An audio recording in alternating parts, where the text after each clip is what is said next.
ጋናውያን በኳሜ ንኩርማ መሪነት በፈረንጆቹ 1957 ከእንግሊዝ ቅኝ ግዛት ነጻ ከወጡ በኋላ ሀገረ መንግስት ግንባታቸውን በጠነከረ ብሔራዊ ማንነትና በአካታች የፖለቲካ ስርዓት ላይ ጅማሮን አደረጉ።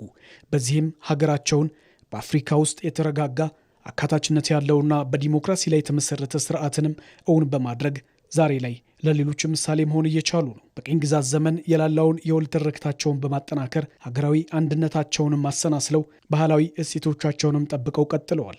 በዚህም አንድ ጠንካራ ሀገራዊ ማንነት ይዘው ዲሞክራሲያዊ የስልጣን ክፍፍልንም እውን አድርገዋል። ከነጻነት በኋላ የጀመረው የጋናውያን ሀገረ መንግስት ግንባታ እንደ አውሮፓውያን አቆጣጠር ከ1992 ጀምሮ የዲሞክራሲ ተቋማት ግንባታ ላይ ደግሞ ሰፊ ስራንም ሰርቶበታል። ይህም ጠንካራ ህገ መንግስታዊ ስርዓት፣ ነጻ የምርጫ ኮሚሽንና ሰላማዊ የስልጣን ሽግግር፣ ገለልተኛ የመገናኛ ብዙሃን እንዲሁም ጠንካራ የፍትህና የጸጥታ ተቋማትን መስራትም ችሏል። ለዚህም ነው በአፍሪካ የተሻለ ሀገረ መንግስት ግንባታ ካላቸው ሀገራት መካከል ጋናውያን አንዱ መሆንም የቻሉት። ሌላዋ በደቡብ ምስራቅ ኤዥያ ውስጥ የምትገኘው ሲንጋፖር ባጠረ ጊዜ ውስጥ ጠንካራና በተምሳሌትነት የሚነሳ ሀገረ መንግስትን እውን ማድረግም የቻለች ሀገር ናት። ሲንጋፖራውያን ሀገረ መንግስት ግንባታቸው በዓለም ላይ እጅግ ስኬታማ በመሆኑም የሚጠቀስ ነው። ትንሽ የቆዳ ስፋት ያላት በብሪቲሽ ኤምፓየርም ለ146 ዓመታት በቅኝ ግዛት የተገዛችው ሀገር ከነጻነት ማግስት ደግሞ ድህነት የወረሳት ደሴት የነበረች የብሔር ማንነት ፈተና በቡሃ ላይ ቆረቆር የሆነባት ሀገር በጠንካራ መሪዎቿ ከድህነቷም ተላቃ ወደ ዘመናዊና ተረጋጋ ሀገር መምጣቷ ለብዙዎችም ምሳሌ አድርጓታል። በጠንካራ ፖሊሲና የተቋማት ግንባታ ከፍተኛ የቴክኖሎጂ ልህቀት ላይ የተመሰረተ ሀገረ መንግስትን ማሳካት የቻለች ሀገር እንድትሆንም አድርጓታል። በዚህ መልኩ በአካታችና በወል ትርክት ላይ ጠንካራ ሀገረ መንግስት የገነባ ትውልድ ብሔራዊ ጥቅሙንና ሀገራዊ አንድነቱን በማስከበር የዜጎችን ኢኮኖሚያዊና ፖለቲካዊ ተጠቃሚነትን እውንም ያደርጋል። ነገር ግን ባልተጠናቀቀ ሀገረ መንግስት ብሔራዊ ጥቅምና የግዛት አንድነት ብሎም የዜጎች ደህንነት ፈተና ላይ መውደቁም አይቀሬ ነው። ጠንካራ የሆኑ የዲሞክራሲ የጸጥታና የሲቪል ተቋማት እንዲኖሩም ያደርጋል። በኢትዮጵያም የብዙ ዘመናት የመንግስትነት ታሪክ ቢኖርም ጠንካራ ሀገረ መንግስትን እውን ማድረግም አልተቻለም። ይህም እንደ ሀገር በትውልድ ውስጥ ብዙ ኪሳራንም አድርሷል። ባልተጠናቀቀ ሀገረ መንግስት ውስጥ ዜጎች በነጠላ ትርክት በመለያየት ለጠላት በር መከፈቱ አይቀርም።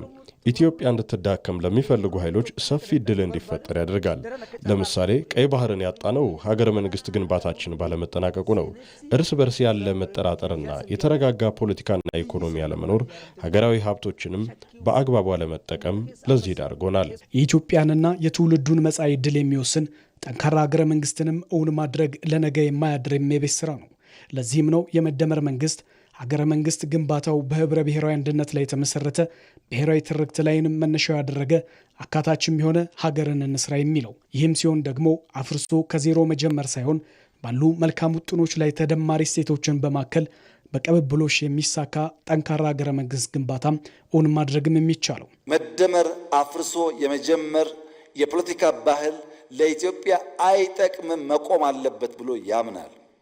ስለዚህም ማስተካከል፣ ያለፉ ስህተቶች የሚያርም የሚያርቅ፣ ማስፋት፣ የቀደሙ ድሎች ጠብቆ የሚያሰፋ፣ ማበርከት፣ ለዛሬና መጪው ትውልድ ጥቅምና ፍላጎት የሚሰራ ሐሳብና ተቋም፣ ሀብት፣ ወረት ማንበር ማቆየት ያስፈልጋል።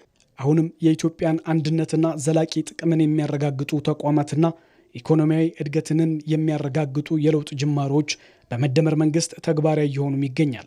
ሆኖም አካታችና ጠንካራ ሀገረ መንግስትን በአንድ ጀንበር የሚሳካ ባለመሆኑም ትውልዱም ወደፊትም አሻራውን እያሳረፈ የሚሄድበት አግባብንም የሚሻ ነው። ለዚህም ሰላም ትልቅ ሚና ያለው በመሆኑ ችግሮችን በምክክር በመፍታት ያሉ ዕድሎችን መጠቀም ከዜጎችም እጅጉንም ይጠበቃል።